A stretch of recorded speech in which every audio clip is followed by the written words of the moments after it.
Good morning everyone. Today is going to be awesome. Well, it's either going to be awesome or I'm going to throw my toys out of the cot. Talking of toys, this is what I want to play with today, the Skydio 2. When I bought this thing, I had 440 in mind. It's got a jump track called Chinese Laundry, no trees, should be perfect. Now, do I love this thing? Well, actually, at times it can be an absolute not good.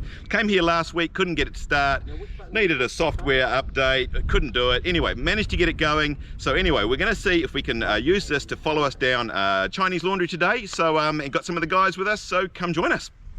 And today we've got Lindsay there in full body armour. We've got Zach, who I'm not sure what he's doing to the back of Lindsay there. Hopefully he's going to keep his shirt on today. When is it due? And Brent, who joined me last week for a session here, is going to do some more laps of Chinese Laundry. Now, I normally fly the Skydio with the drone and the beacon. However, believe it or not, the beacon just won't connect today. Sometimes it can be problematic, but today cannot get it to connect. So I'm going to fly with just the phone. I have done this before, but normally, as I say, prefer to use the drone and the beacon together. Pretty easy to take off. Always usually take it off from my hand and then set it up. As I say, I'm setting up with the phone. Okay, Zach, just ride past me and see if it, hopefully it doesn't even take notice of you. Yeah, it's not. All right, let's see if it follows me. Okay. Oh shit, my motor's not on. Far out. Okay, that wasn't the cleverest start on the e-bike and turned itself off while we were getting the drone set up, so a bit slow getting going. Now, I'm not an expert with the Skydio at all. I've had it about 6 months and I've been using it a while, but as I say, I'm not an expert with it. It's a bit funny when you're riding down a track like this because you keep looking for the drone all the time, so you're not paying attention to the jumps. The other thing that I think is a bit funny, it's a great jump track this, but the drone makes it look as though you're riding along a flat track, whereas the jumps are actually reasonably big. Now, I've got it on a fixed tracking, so I think this one here, it's just flying from the same angle the whole time. Sometimes you can have it directly behind you or in front or the side, but this is ideally just, I think, flying from on our right-hand side. So worked reasonably well, and the drone is sitting waiting for us, which is good. Now, riding back up the track, it's pretty good for this sort of footage. Actually, the drone copes very well when you're riding pretty much in a straight line and not at a great speed. When you get a lot of speed up, and especially if you keep changing directions, sometimes the drone can get a little bit confused, to say the least. How's it going? 76% of battery, that's not right. So, where are the others gone? Let's bring the height down a bit. Well, that's maybe a bit low. Range in a bit. Let's bring it in front of us a little bit. Go for it, yeah. Now, I must admit, I haven't used the drone as much as I would have liked. You basically have to get in New Zealand, you have to get the landowner's permission to fly the drone. I've got permission to fly today, but not everywhere is obvious as to who to get permission from. And also in Auckland and other places like Rotorua, a lot of it is controlled flight space as well. You will notice in a few places along the video, you actually see the propellers of the drone. I'm not too sure what that's about actually. You would think that that shouldn't happen, but yeah, there's a few times where you see the propellers. Now, what's the drone gone and done? It's gone and got itself lost, hasn't it? It's lost me for some reason, went around the corner, and it just hasn't managed to stay with me, which is a bit frustrating. Where's the drone up there, is it? The good thing is the drone is usually sitting there waiting for you. It's quite good like that. It tends to just stay in one place and you can sort of manually take back control of it again. Saying that, I did once do down a track, and I was heading down, and I suddenly realized the drone was heading back for home. I must admit, I absolutely freaked out. Luckily I had the beacon and managed to bring it back under control and bring it back down the hill. But it does have a fly back to home feature, which I must admit, if someone knows how to disable that, that would be awesome if they could leave that in the comments. Cool. That was a better run. Oh, don't go that far. Come back. Oh shit, where are you going? Come back. My phone's annoying because, you know, you have to go and re-log back in, and it's pretty cool though. Did go into a little bit of a panic mode there for a minute. The drone had got incredibly close to the trees. It didn't hit them, it was just hovering there. But yeah, it does make you nervous when it does that. We'll see what it's like almost directly in front, eh? We've got 49% of battery, so probably get down and then back up and I'll land it. Yep. Alright, so the final run down. This is an excellent track to do this on, because literally we've flown it down the track and then literally just rode back up, and so we haven't landed the drone in between time. Get about 20 minutes, I think, about a flying time. It comes with 3 batteries, so yeah, you can put it up sort of multiple times. I generally put it up sort of one flight per battery and then put the next one in. You never want to really get it really low on the battery. Interesting on this shot, you see how wide it's come out. It's coming back in because it started in fairly close, so it does sort of kind of do its own thing a lot of the time, which is kind of cool. But yeah, as I say, it's not like someone's actually controlling this thing. It kind of at times feels as though it's just doing its own thing. Now the weird thing here is that at the end of the track it sort of swings around, and then again it's got itself right in amongst the branches of this tree, and it can't work out how to get back to me.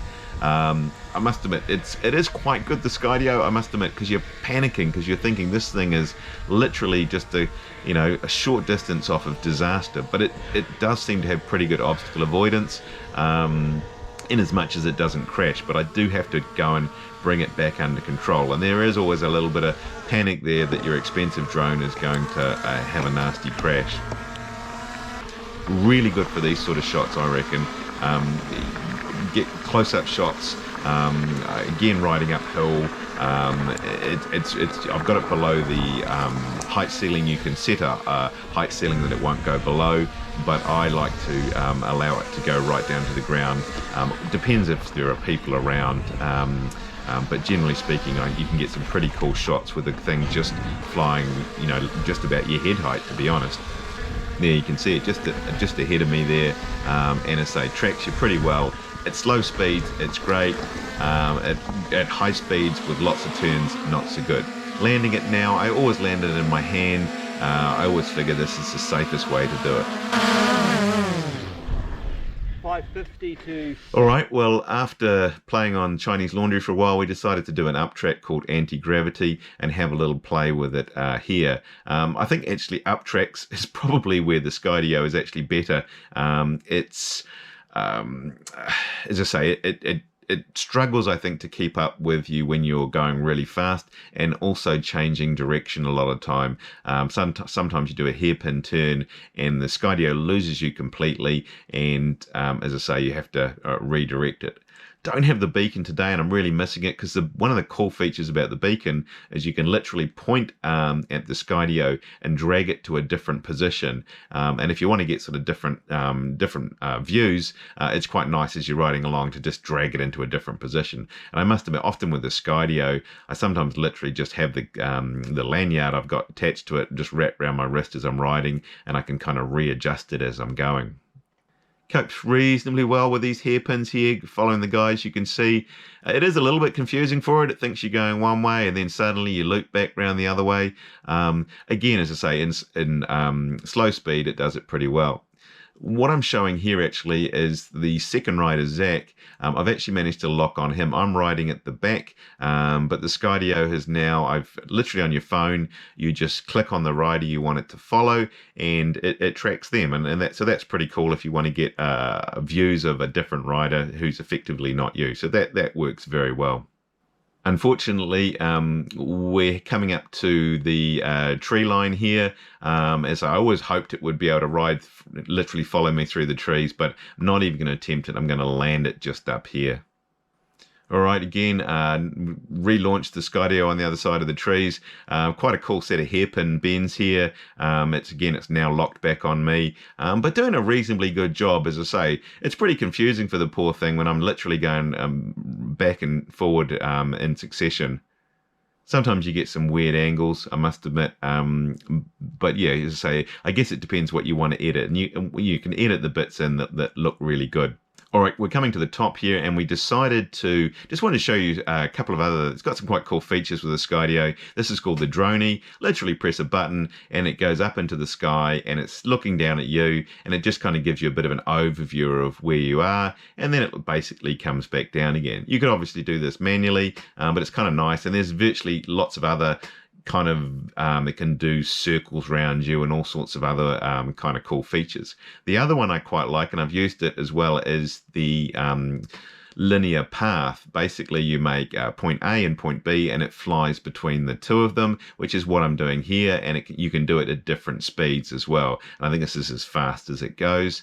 I used this actually in this next clip in the forest, heavily wooded. Basically, you wouldn't let the drone fly itself in here, but I've flown it between 2 points, and as I say, it got some riders going underneath it, and so yeah, it's kind of a cool way of flying the drone in trees when it's too heavily wooded, if you like, for it to fly itself. I also use the hover function as well. This is just hovering in one place. It's not tracking me, but you can get a shot of myself going over a jump from a different angle. And this one here, it's actually tracking me. It's hovering, so the drone actually doesn't move anywhere, so I know it's safe, but it can actually film me. Same thing here. I go underneath the drone, it swings around and gets another shot. Just to show you can ride it sort of in the trees. This is me on a fire road. Again, getting a pretty cool shot. It's underneath the canopy, but again, you wouldn't try that at any speed at all, I think, or as I say, it will crash. In fact, I did crash the drone on my first attempt at this forest, and yeah, it was covered in mud. Took forever to clean all the clay out of the propellers and everything, and the camera and everything, but luckily didn't damage anything, which was really fortunate. No, this is not in slow motion. This is me attempting to ride down a track. This is when I first got it. But the drone is really not up to this sort of riding. I think it rapidly gets lost and confused, and as you can see, it sort of swings out wide, and next thing there's trees between me and the drone, and now it can't work how to get back to me, and I'm of course having a bit of a panic at this stage, trying to work out as to whether the thing's going to crash. But you can see it's avoiding everything, but it's pretty much stuck. This is where drone's quite good though, as I say, and I just wanted to show you something. So come around the corner again, it tracks me around the corner. And then coming up further up ahead here, there's actually some trees, and as I say, it goes and it's going straight towards them, and then just kind of swings around them, goes over the top, but yeah, keeps on me the whole time. The other thing that's quite good as well is if they're just small trees, and you can get the drone to fly over the top. Alright, well I hope you enjoyed the video. I'm going to finish the video with an edit of the Chinese laundry. I hope you like it. If you do like the video and you haven't subscribed, love it if you did that one. And we'll see you on the next one. I'm ready, man.